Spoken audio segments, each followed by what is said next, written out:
എൻ്റെ പേര് ബാബു മാത്യു. കർണാടകയിലെ വെളുത്തങ്ങാടി രൂപതയിൽ വെളുമനാർ ഇടവക അംഗമാണ് ഞാൻ. എൻ്റെ പ്രശ്നം എന്താണെന്ന് ചോദിച്ചു കഴിഞ്ഞാൽ എനിക്ക് എൻ്റെ ഡിസ്ക് ആകുന്നൊരു ഇതുണ്ടായിരുന്നു. ഡിസ്ക് ആകുന്നിട്ട് 15 ദിവസത്തോളം ഞാൻ ഇരുന്ന് ഉറങ്ങി. കാരണം കിടക്കാൻ മേല, നടക്കാൻ മേല, നിൽക്കാൻ മേല, ആ അവസ്ഥയിൽ. അങ്ങനെ ആസ്പത്രിയിൽ 2-3 ആസ്പത്രി ഇംഗ്ലീഷ് മരുന്ന് ചെയ്തു. ലാസ്റ്റ് പഞ്ചകർമ്മം ചെയ്തുകൊണ്ടിരിക്കുന്ന സമയത്ത് ഒരു ദിവസം എനിക്ക് ഒന്നും ചെയ്യാൻ മേലായി. നേരത്തെ ഇരിക്കുമെങ്കിലും ചെയ്യാമായിരുന്നു, ഇതിപ്പോൾ ഇരിക്കാനും മേലാത്തൊരവസ്ഥയിലേക്ക് വന്നു. അങ്ങനെ അവിടെ ഇരിക്കുന്ന സമയത്ത് എൻ്റെ ഭാര്യ കൃപാസനത്തിലെ ഉടമ്പടികൾ ഇങ്ങനെ യൂട്യൂബിൽ കേൾക്കുമായിരുന്നു. അങ്ങനെ അവൾ എന്നോട് പറഞ്ഞു, ഇങ്ങനെ മാതാവിൻ്റെ അടുത്ത് പോയാൽ നിങ്ങളുടെ അസുഖമെല്ലാം മാറും എന്ന് പറഞ്ഞു. ഞാനങ്ങനെ ആ കിടപ്പ് ഇരിക്കാനും നിൽക്കാനും മേലാതെ ആ വേദനയിൽ ഡോക്ടറും അന്ന് സ്ഥലത്തില്ല. ആ സമയത്ത് ഞാൻ പറഞ്ഞു, അമ്മേ ഞാൻ അവിടെ വന്ന് കൊള്ളാം എന്ന് പറഞ്ഞ് ഞാൻ അവിടുന്ന് പിന്നെ ഡോക്ടർ വന്നു. കഴിഞ്ഞ് ബെൽറ്റ് ഇട്ട് കഴിഞ്ഞാലും അത്യാവശ്യം നടക്കാം എന്നുള്ളതല്ലാതെ ഒരു പണിയും ചെയ്യത്തില്ല. നടക്കാൻ തന്നെ വിഷമം, ഇരിക്കാനും വിഷമം, അങ്ങനെ എല്ലാം കൊണ്ടും ബുദ്ധിമുട്ടായി. അങ്ങനെ ഇരിക്കുന്ന ഒരു ദിവസമാണ് ഞാൻ അവിടെ നിന്ന് ഇങ്ങ് പോരുവാണ്.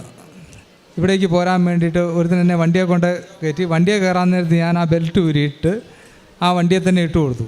ഇനി ഏതായാലും ഞാൻ ഈ ബെൽറ്റ് ഇടുന്നില്ല എന്ന് പറഞ്ഞു. അങ്ങനെ ഞാൻ ഇവിടെ വന്നപ്പോഴാണ് ഉടമ്പടി എടുക്കുന്നതിനെ പറ്റിയൊക്കെ എനിക്ക് മനസ്സിലായത്. ഇവിടെ വന്ന് ഞാൻ ഉടമ്പടി എടുത്ത് അന്ന് തന്നെ എൻ്റെ വേദന മാറി. അതിനുശേഷം ഇന്ന് വരെ എനിക്ക് ആ വേദന ഉണ്ടായിട്ടില്ല, അങ്ങനെ ഒരു പ്രശ്നമേ ഉണ്ടായിട്ടില്ല.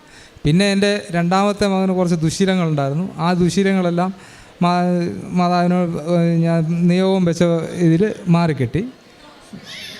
പിന്നെ 10-20 വർഷമായിട്ട് മദ്യപാനം ഉണ്ടായിരുന്നു. എനിക്ക് വെറ്റില മുറുക്കുണ്ടായിരുന്നു. അത് മദ്യപാനം അന്ന് തന്നെ ഞാൻ ഉടമ്പടി എടുത്ത് അന്ന് തന്നെ എനിക്ക് മാറി. വെറ്റില മുറുക്ക് ഒരിക്കലും മാറുമെന്ന് ഞാൻ പോലും വിശ്വസിച്ചല്ല. കാരണം എന്നെക്കൊണ്ട് മാറ്റാൻ സാധിക്കില്ല. ഞാൻ അമ്മയോട് പറഞ്ഞു, അമ്മയ്ക്കത് ഇഷ്ടമല്ല എങ്കിൽ അമ്മ തന്നെ അത് എടുത്ത് മാറണമെന്ന് പറഞ്ഞു. ഇപ്പോൾ 2-3 മാസമായിട്ട് അതുമില്ല, കംപ്ലീറ്റ് മാറി. പിന്നെ എൻ്റെ മൂത്ത മകന് ആയുർവേദ സെൻറ്റർ നടത്തുന്നതാണ്.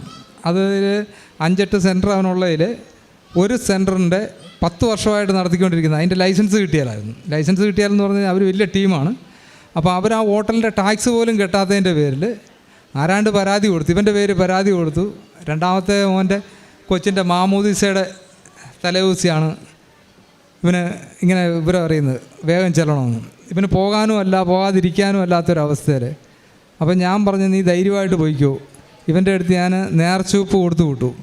നീ അവിടെ ചെല്ലുമ്പോൾ നീ വരേണ്ട ആവശ്യമില്ലായിരുന്നു എന്ന് പറയും അവർ. അത് നീ ഉറച്ചു, അത് മാതാവ് നിന്നെ അത് സാധിച്ച് തന്നിരിക്കുമെന്ന് പറഞ്ഞു. അങ്ങനെ ഇവൻ രാത്രി തന്നെ പോവുകയാണ്. 400 കിലോമീറ്റർ വണ്ടി ഓടിച്ച് പോകണം. അങ്ങനെ പോയി അവിടെ ചെന്ന് കഴിഞ്ഞപ്പോൾ അതേപോലെ തന്നെ അവർ പറഞ്ഞു, അയ്യോ നിങ്ങൾ വരേണ്ട ആവശ്യമില്ലായിരുന്നു, എല്ലാം ഓക്കെ ആക്കിയത്. അങ്ങനെ ആ പ്രശ്നവും തീർന്നു. ഉടനെ തന്നെ രണ്ടാമത് ഞാൻ ഉടമ്പടി പുതുക്കി ഒരു 10 ദിവസത്തിനുള്ളിൽ തന്നെ അവൻ ആ സെൻറ്ററിന് ലൈസൻസ് കിട്ടി. പിന്നെ കഴിഞ്ഞ പ്രാവശ്യം ഞാൻ ജവമാൽ റാലിയിൽ സംബന്ധിക്കുന്ന സമയത്ത് എൻ്റെ കാലിൻ്റെ ഉപ്പൂറ്റിക്ക് ഭയങ്കര വേദനയായിരുന്നു. അതിനുശേഷം ഇന്ന് വരെ എനിക്ക് ആ ഉപ്പൂറ്റി വേദന ഉണ്ടായിട്ടില്ല. പിന്നെ എനിക്ക് 10-18 ലക്ഷം രൂപയുടെ കടബാധ്യതയുണ്ട്. ആ കടബാധ്യതകളെന്ന് പറഞ്ഞു കഴിഞ്ഞാൽ എല്ലാം ബാങ്കിൽ തന്നെ അങ്ങോട്ട് എല്ലാം നിയന്ത്രണ വിധേയമാക്കാൻ സാധിച്ചു എനിക്ക് ഇപ്പോഴും. ഇത്രയും അനുഗ്രഹങ്ങളാണ് എനിക്ക് കിട്ടിയത്. ഇത് ഇത്രയും അനുഗ്രഹങ്ങളെല്ലാം തന്ന അമ്മയ്ക്കും ഈശോയ്ക്കും 1000 നന്ദി അറിയിക്കുന്നു.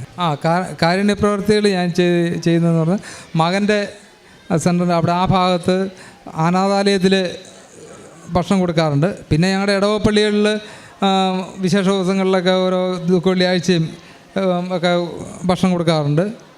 പിന്നെ ആസ്പത്രിയിലല്ല, വീടുകളിൽ പോയി രോഗികളെ കാണാറുണ്ട്. അവർക്ക് എന്നാൽ കഴിയുന്ന പോലെ ഞാൻ സഹായിക്കാറുമുണ്ട്. ഇതാണ് ചെയ്യുന്നത്. കരങ്ങളടിച്ച് നമുക്ക് ദൈവത്തിൻ്റെ നാമം മഹത്വപ്പെടുത്താം. ബാബു എന്ന സഹോദരൻ പറഞ്ഞ സാക്ഷ്യം വ്യക്തമാണ്. അതായത് ഡിസ്കിനൊരു കംപ്ലൈൻ്റ് ആയി. അതിന് ആദ്യം ഇംഗ്ലീഷ് മരുന്ന് ചെയ്തായിരുന്നോ? ഇംഗ്ലീഷ് മരുന്ന് ചെയ്തു. അതുപോലെ തന്നെ ആയുർവേദം ചെയ്തിട്ടും യാതൊരു കുറവുണ്ടായിരുന്നില്ല. കൃപാസനത്തോട് കടന്നു വന്ന് മരിയൻ ഉടമ്പടി എടുത്ത് പ്രാർത്ഥിച്ചത് വഴി എത്ര ദിവസം അന്ന് തന്നെ സുഖപ്പെട്ടോ? നടുവേദന അന്ന് മുതൽ എനിക്ക് വേദന കുറയാൻ തുടങ്ങി. ഞാൻ അപ്പോൾ നമുക്കറിയാം മരിയൻ ഉടമ്പടി എന്ന് പറഞ്ഞാൽ ഉടനടി അനുഭവമാണ്. കാരണം ദൈവമാതാവിന് സമയത്തിൻ്റെ മേൽ മധ്യസ്ഥ സ്വാധീനമുണ്ട്. അതുകൊണ്ട് തന്നെയാണ് ഈ മകൻ, അതായത് കൃപാസനത്തോട് കടന്നു വന്ന് മരിയൻ ഉടമ്പടി എടുത്ത് പ്രാർത്ഥിച്ച അന്ന് മുതൽ ആ ബെൽറ്റ് ഉരി മാറ്റി ഇപ്പോൾ ഡിസ്കിനും നടുവിനൊന്നും യാതൊരു വേദനയില്ലെന്നാണ് സാക്ഷ്യത്തിൽ നമ്മളോട് വ്യക്തമായിട്ട് പറഞ്ഞത്. പിന്നെ അതുപോലെ തന്നെ ഉടമ്പടി എടുത്ത് അന്ന് തന്നെ കിട്ടിയ വലിയൊരു മിറാക്കിൾ എന്ന് പറയുക 20 വർഷത്തോളം ഉണ്ടായിരുന്ന മദ്യപാനം അന്ന് തന്നെ ഉപേക്ഷിച്ചു. ഒപ്പം തന്നെ നിങ്ങൾ കേട്ടതുപോലെ തന്നെ പുകവലി മുറുക്കുന്ന ശീലം ഉണ്ടായിരുന്നു. അത് എനിക്ക് എൻ്റെ കഴിവ് കൊണ്ട് മാറ്റാൻ പറ്റില്ല എന്ന് ചിന്തിച്ച ഒരു വിഷയമാണ് കർത്താവിൻ്റെ കൃപ പ്രവർത്തിച്ചിട്ട് അത് ആ ദുശീലം ദൈവമാതാവിൻ്റെ പ്രത്യേക മധ്യസ്ഥയിൽ പൂർണ്ണമായിട്ട് എടുത്തു മാറ്റിയെന്നാണ് പറഞ്ഞത്. അതുപോലെ തന്നെ ചെറുതും വലുതുമായിട്ടുള്ള ഒത്തിരിയേറെ അനുഗ്രഹങ്ങളാണ് മരിയൻ ഉടമ്പടി വഴിയായിട്ട് ഈ കുടുംബത്തിന് ലഭിച്ചത്. അഖണ്ഡ ജപമാല റാലിയിൽ പങ്കെടുത്ത് പ്രാർത്ഥിച്ച ശേഷം 6 മാസമായിട്ടുണ്ടായിരുന്ന കഠിനമായിട്ടുള്ള ഉപ്പൂറ്റുവേദന അത് പൂർണ്ണമായിട്ട് മാറി എന്നാണ് സാക്ഷ്യത്തിൽ ഇവിടെ എഴുതി തന്നിരിക്കുന്നത്. അപ്പോൾ മരിയൻ ഉടമ്പടിയായിട്ട് കുടുംബത്തിൽ ലഭിച്ച എല്ലാ അനുഗ്രഹങ്ങൾക്കും ഒരിക്കൽ കൂടി കരങ്ങളടിച്ച് നമുക്ക് ദൈവമാതാവിനെ ദൈവപിതാവിനെയും മഹത്വപ്പെടുത്താം. അത്യപൂർവ ദൈവാനുഭവങ്ങൾ ഇനി നിങ്ങൾക്കും സ്വന്തം.